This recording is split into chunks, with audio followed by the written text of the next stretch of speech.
In the vast darkness of the cosmos, where civilizations rose and fell like the tide, there existed a species that inspired terror across the stars. They were known as the Xylar, the ultimate predators of the universe. Their reputation preceded them through countless galaxies, conquerors not by conquest or colonization, but by the thrill of the hunt. To the Xylar, other species weren't potential slaves or subjects. They were simply prey, challenges to overcome in their grand hunts. The Xylar were perfectly designed killing machines, either through millions of years of evolution or self-directed biological engineering. Their bodies were masterpieces of predatory function, enhanced senses that could detect the faintest biochemical signatures from kilometers away, active camouflage skin that could blend into any environment, retractable energy claws that could slice through the hardest metals, and neural systems that processed information faster than most species' computers. Their technology focused entirely on hunting. Ships that could phase shift between dimensions, rendering them effectively invisible, weapons that analyzed and predicted prey behavior, and stealth systems that allowed them to observe without being observed. It was during one of their long-range scans that they discovered Earth, a planet teeming with what they termed chaotic biomass. The Xylar were intrigued. Here was a world filled with life, dominated by a single intelligent species that had developed primitive technology, yet possessed no clear interplanetary defense systems. It was perfect, an ideal hunting ground with challenging prey, but not so advanced as to pose any significant threat. The dominant species would provide an entertaining hunt, and their skulls would make fascinating trophies. The arrival of the Xylar wasn't marked by massive fleets or dramatic invasions. Instead, their hunting vessels, sleek, predatory ships called lurkers, phased into Earth's orbit undetected. They were invisible to Earth's primitive radar systems, their hulls absorbing all electromagnetic radiation. From orbit, they dispatched smaller craft for reconnaissance, targeting key communication centers, military satellites, and power infrastructure. These precisely calculated strikes weren't meant to destroy, not yet. They were surgical, causing blackouts, communication failures, and system crashes across the globe, creating confusion, fear, and the unsettling feeling of being watched. In remote regions across the planet, people began to disappear. A research team in the Amazon rainforest, mountaineers in the Himalayas, a small fishing village in northern Norway. All vanished, leaving behind only strange marks on the ground, unusual residues, and in rare cases, recording devices with fragmented footage of shadows moving too quickly to track. The first confirmed contact came in a small village nestled in the Central Asian mountains. A hunting party of Xylar descended on the isolated community during the night. What followed wasn't combat, it was slaughter. The villagers, armed with nothing more than hunting rifles and farm tools, never stood a chance against creatures that moved like lightning, disappeared into shadows, and wielded weapons that defied understanding. Energy claws ripped through stone walls like paper. Neurotoxic darts paralyzed victims before they could scream. Sonic weapons disoriented and incapacitated entire groups at once. Miriam Chun, a journalist who had been documenting traditional life in the region, was one of the few survivors. She had hidden in a root cellar, recording everything on her camera. Her footage, shaky and often obscured, revealed glimpses of tall, muscular humanoids moving with impossible grace. They didn't kill indiscriminately. They hunted methodically, tracking the most difficult targets first, testing the limitations of their prey. And most disturbing of all, they seemed to be enjoying themselves, communicating in clicks and rumbles that almost sounded like laughter. They took trophies, Miriam later reported, her voice hollow with trauma. Parts of people, skulls mostly. They collected samples too, blood, tissue, like scientists. But they played with some people first. Chased them. Let them think they could escape. It was a game to them. The footage went viral before governments could suppress it. Panic spread across the globe, accompanied by waves of misinformation. Some claimed it was an elaborate hoax. Others insisted it was a conventional terrorist attack being misrepresented. Religious groups declare the end times. But as similar attacks occurred in other remote locations, a research station in Antarctica, a monastery in Bhutan, a small town in the Australian outback, the truth became impossible to deny. Earth was under attack. Military responses were swift but entirely ineffective. Fighter jets were shot down before pilots could even report visual contact. Tanks and artillery fired at enemies they couldn't see. Ground troops were decimated by weapons that left no traces except the horrific wounds they inflicted.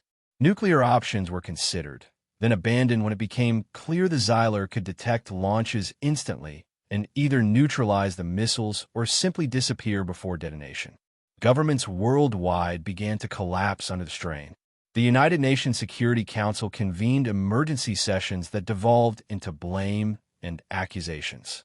Military alliances fractured as nations prioritized their own borders. Communication networks, already damaged by the initial Xylar strikes, broke down further under the weight of panic and misinformation. It was in this atmosphere of mounting desperation that Dr. Eris Thorne first proposed his theory. A theoretical biologist whose ideas about predator-prey dynamics at a cosmic scale had been dismissed as fringe science, Thorne had been analyzing the attack patterns when he recognized something familiar. "This isn't an invasion," he announced during an emergency scientific summit. "This is a hunt. These entities, whatever they are, aren't trying to conquer us or exterminate us systematically. They're hunting us for sport. Look at the pattern of attacks. Isolated communities first, then gradual escalation. They're testing our responses, gauging our capabilities. This is classic predatory behavior, just scaled up to a level we've never encountered before." Most dismissed his theory as absurd. But Captain Jian Li of the Chinese Special Forces, who had lost her entire unit in a devastating encounter with the Xylar in the mountains of Yunnan province, saw the truth in Thorne's words. "I've hunted since I was a child," she said, her face still bandaged from the encounter. "And I've been hunted too." Dr. Thorne is right. I saw them during the attack. They weren't just killing, they were enjoying it, taking their time, testing different weapons on different soldiers. And when Zhang managed to wound one of them, they all focused on him immediately. He became the priority target, the challenge. That's not invasion strategy. That's hunting behavior.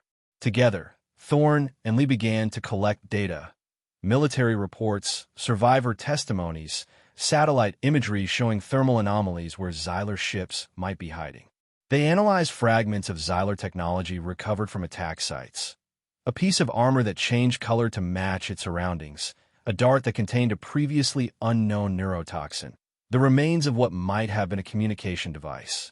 Patterns began to emerge. The Xylar relied heavily on their enhanced senses, which meant they could potentially be overwhelmed by sensory input. Their camouflage technology seemed less effective under certain environmental conditions: extreme heat, electrical storms, dense smoke. Their biology, while advanced, might be vulnerable to Earth's pathogens or environmental factors they hadn't evolved to resist. And most importantly, their hunting tactics relied on the logical responses of prey, meaning unpredictable, seemingly irrational behavior might confuse them. "We can't fight them with conventional warfare," Thorne concluded. "We need to fight them with unpredictability, with the environment, with our knowledge of our own planet. We need to turn from prey into predators ourselves." As organized resistance from conventional military forces continued to fail, a new form of opposition began to emerge. In the ruins of fallen cities, in sewer systems and subway tunnels, in abandoned industrial complexes and wilderness areas, small groups began to form. They were composed of military veterans, engineers, scientists, street gangs, and ordinary citizens who had lost everything and now lived only for revenge. They called themselves the Blight. What humanity had to become to fight these predators, a disease that would infect and destroy the hunters. The name spread through hidden communication channels, whispered between survivors, becoming a symbol of resistance. Without access to military-grade weapons or technology, the Blight focused on improvisation. They created weapons from scrap metal and industrial chemicals. They developed traps using basic mechanical principles.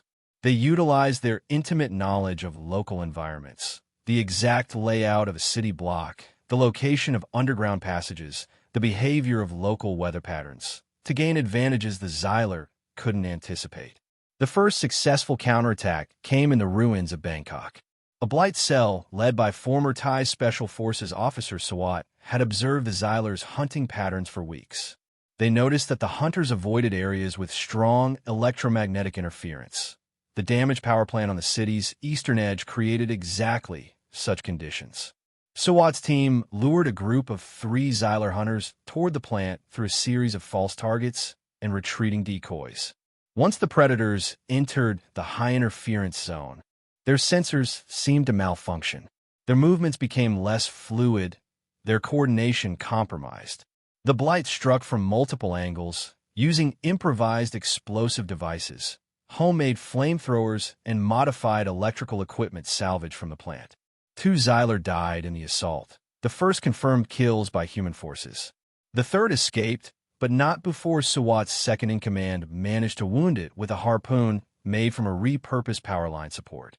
The victory was small but significant. Analysis of the recovered Xylar bodies revealed crucial information about their biology. They had heightened sensitivity to certain sound frequencies, their vision could be disrupted by specific light patterns, and their cellular structure showed potential vulnerability to common Earth bacteria. Just as importantly, the Bangkok engagement revealed something unexpected in Xylar behavior. The wounded hunter had displayed a new emotion, not just surprise, but what appeared to be anger. And before fleeing, it had deliberately destroyed the bodies of its fallen companions, as if to prevent them from being studied. The hunters could be rattled. They could make mistakes. Word of the Bangkok victory spread through the Blight's underground networks, inspiring similar operations globally. In the ruins of Rio de Janeiro, Blight cells used the city's complex favela layouts to create deadly mazes filled with traps. In the remnants of Chicago, they utilized the extreme temperatures of winter to force Xylar into areas where their movement would be restricted. In Mumbai, they used the city's monsoon flooding to their advantage, driving Xylar into electrified water traps. With each successful engagement, the Blight learned and adapted. They discovered that Xylar communication could be disrupted by broadcasting certain frequencies through repurposed radio equipment. They found that the hunters were less effective in environments with limited visibility, heavy smoke, dense fog, dust storms. And they realized that Xylar, for all their technological advancement, had difficulty distinguishing between actual humans and well-crafted decoys when their sensors were compromised. Psychological warfare became a crucial component of the Blight strategy. Using salvaged speakers and broadcasting equipment, they filled the air with discordant sounds and distorted screams designed to overwhelm Xylar's senses. They left gruesome displays where Xylar had been killed, dismembered bodies, destroyed technology, and a symbol of the Blight drawn in Xylar blood or corrosive chemicals. The message was clear. The hunters were becoming the hunted. The Xylar did not take these developments lightly. Their orbital lurkers began analyzing Blight tactics, adapting their approach. New variants of hunters were deployed, heavily armored Xylar resistant to explosive weapons, hunters equipped with countermeasures against electronic interference, faster variants specialized in navigating complex urban environments. A purge campaign began, systematic sweeps through areas suspected of harboring Blight cells, using small-scale but devastatingly effective area-denial weapons.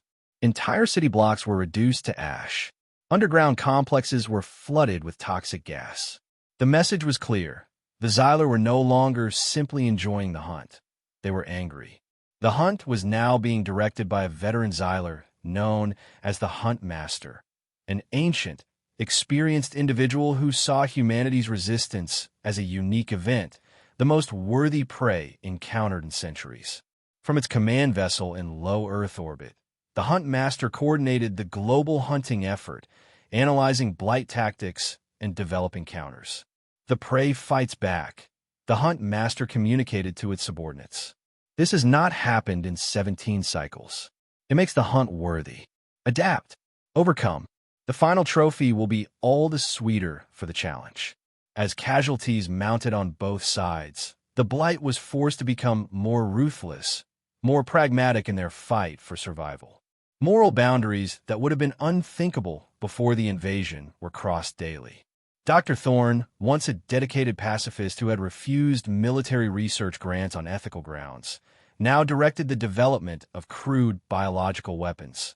Toxins extracted from earth plants and animals, modified to target suspected vulnerabilities in Xylar biology. Captain Lee, who had once lived by a strict military code of honor, now trained civilians in suicide tactics and ambush techniques that would have been considered war crimes before the invasion. Honor is a luxury for those who aren't facing extinction, she told her recruits. We fight with whatever works. A new generation was emerging within the Blight. Young people who had grown up during the invasion, knowing nothing but war and survival. Among them was Zeke, a teenager who had been 12 when the Xylar killed his family in rural Montana. Now 17, he had developed an uncanny ability to sense Xylar presence before their attacks, a skill that made him invaluable as a scout. But this ability came with a cost. Zeke displayed little emotion, no empathy, and a disturbing efficiency in killing. He was what humanity was becoming, a perfect reflection of its alien enemy. The urban environments of Earth became death traps for the unwary Xylar. Sewer systems and subway tunnels were transformed into lethal mazes filled with traps, ambush points, and toxic gases. High-rise buildings became fortresses and sniper nests. Blight engineers developed simple but effective holographic projectors that created false heat signatures to confuse Xylar sensors. Infrastructure was weaponized.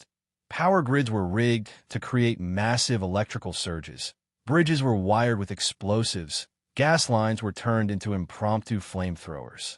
A major battle took place in the ruins of what had once been New York's financial district. The Huntmaster, identifying the area as a significant Blight command center based on communication patterns, launched a massive assault with over 100 of his best hunters. What followed was 3 days of brutal urban combat. The Blight had prepared a multi-layered defense, turning the concrete canyons of Manhattan into a killing field. Building by building, street by street, the hunters were lured into traps, isolated, and eliminated. By the 3rd day, the Xylar were forced to withdraw, having lost over half their force for minimal gain. It was their first major strategic defeat, and the Huntmaster's authority was questioned for the first time by subordinate commanders. During the Battle of Manhattan, the Blight had achieved another crucial victory. A small lurker scout ship had been shot down over the Hudson River using a modified surface-to-air missile salvage from a military base and recalibrated to track Xylar energy signatures. Though damaged, significant portions of the ship remained intact. In makeshift laboratories hidden deep beneath the ruins of Columbia University, Blight scientists worked around the clock to decode the recovered technology. The process was fraught with danger, self-destruct systems, defensive AI protocols, and unstable energy sources threatened to kill the researchers at every stage. But gradually breakthroughs came. They decoded portions of the Xylar communication system. They began to understand the principles behind their phase shift technology. And most importantly, they discovered information about the Xylar homeworld and its location. But time was running out. The Huntmaster, facing pressure from superiors after the Manhattan defeat, was preparing a final, overwhelming assault. Using data from captured Blight operatives and analysis of communication patterns, the Xylar believed they had located the central Blight leadership compound in the remains of Denver, Colorado. The Huntmaster gathered its remaining forces for a massive attack, determined to eliminate the Resistance leadership and regain its honor. What the Huntmaster didn't know was that the Denver location was a deliberate deception. The actual Blight leadership, a council including Thorne, Lee, and representatives from major cells worldwide, was operating from a hardened facility beneath the ruins of NORAD in Cheyenne Mountain. More importantly, the Denver site was a trap designed specifically with the Huntmaster in mind. As the Xylar forces descended on Denver, the Blight executed the most ambitious counterattack of the war. Using the decoded communication protocols, they broadcast false targeting data to confuse Xylar coordination. EMP weapons, constructed using technology reverse-engineered from the down lurker, temporarily disabled Xylar shields, and camouflage systems. Suicide drones armed with armor-piercing warheads targeted key hunter units. The battleground itself had been prepared with hidden mechanisms, buildings rigged to collapse, streets undermined with tunnel systems for rapid repositioning, and environmental hazards like pressurized steam pipes set to create blinding, scalding barriers. At the center of the battle was Zeke, leading a specialized strike team with a single mission: locate and eliminate the Huntmaster. Using his strange sensitivity to Xylar presence, Zeke navigated the chaos of the battle with uncanny precision, closing in on the Huntmaster's position. The Huntmaster, sensing something amiss as its forces encountered far heavier resistance than anticipated, broke from its command position to personally lead an assault on what it believed was the Blight Command Center. It was a tactical error driven by frustration and wounded pride, exactly what the Blight had been counting on. The final confrontation took place in the ruins of the Denver Art Museum. The Huntmaster, nearly 3 meters tall and clad in armor adorned with trophies from 1,000 hunts across the galaxy, faced off against Zeke and his team.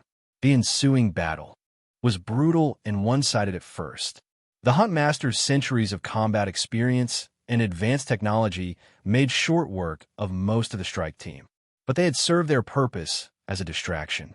As the Huntmaster closed in on Zeke, seemingly the last human standing, Captain Lee emerged from concealment with a weapon that Thorn had been developing in secret, a modified version of the Xylar's own phase-shifting technology adapted into a close-range weapon. The device activated, creating a localized phase disruption that partially shifted the Huntmaster between dimensions. The effect was catastrophic. Parts of the creature existed in normal space, while others were caught in a dimensional limbo, causing unimaginable agony as its very atoms were torn between realities. "You hunted us," Lee said, watching the creature writhe. "You hunted my soldiers, my people. Now you know what it feels like to be prey." Rather than finishing the Huntmaster, Lee had it captured alive, a final, supreme insult to a species that valued honorable death over the shame of defeat. The wounded, partially phased creature was transported to the Cheyenne Mountain facility to be studied and, more importantly, to be used. Using the Huntmaster's own communication implants, Dr. Thorne transmitted visual evidence of its capture to every Xylar ship in Earth orbit, along with a message in the Xylar's own language, painstakingly translated from the capture database. "The hunt is over. You are not the predators here. Leave or share your master's fate." The psychological effect was devastating. Xylar society was hierarchical, built around hunting prowess and dominance.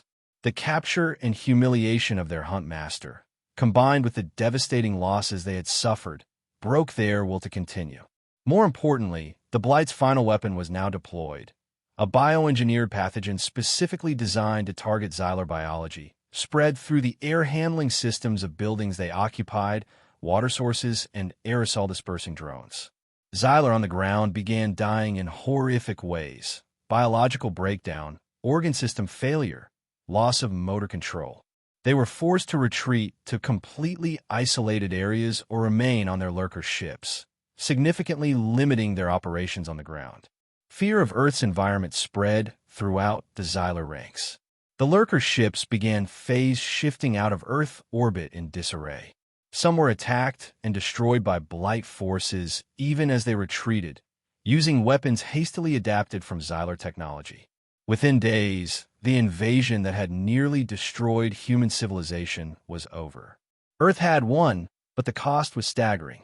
The planet lay in ruins, its population decimated, its environment contaminated by both Xylar and Blight weapons. Human society was transformed forever, hardened, suspicious, vigilant. The old social structures had completely collapsed, replaced by self-governing communities based on harsh survival principles. Dr. Thorne stood on the observation deck of the Cheyenne Mountain facility, looking out over the devastated landscape that had once been Colorado. Captain Lee joined him, her face now marked with scars from countless battles. "Was it worth it?" Thorne asked quietly. "We survived, but look what we've become." Lee didn't answer immediately, Her gaze fixed on the horizon where the Blight's new defense systems, reverse-engineered from Xyler technology, were being constructed. "We became what we needed to become," she finally said. "The question is, what do we become now?" Behind them, Zeke watched silently, his young face emotionless as ever. In his hand, he clutched a trophy, a piece of the Huntmaster's armor. He had become the very thing they had fought against, a hunter. And he was not alone. An entire generation had grown up knowing nothing but this war, this mindset. They were the future now. In the aftermath, as humanity began the difficult work of survival and reconstruction in the ashes, a weak, encoded signal was transmitted from an escaped Xyler ship, broadcasting a warning across their network. Target 734, Earth, not prey. Plague. Avoid at all costs. The skies above Earth grew quiet again, but the newly formed Planetary Defense Council, led by Thorne and Lee, continued to build and prepare. For they all wondered the same thing. Had all the Xyler truly departed? Would Earth's resistance draw the attention of other species in the universe, other predators, or perhaps entities even more dangerous? Humanity now stood vigilant, no longer prey, but a silent warning in the cosmic darkness. The hunters had become the hunted, and Earth had earned its fearsome new reputation among the stars.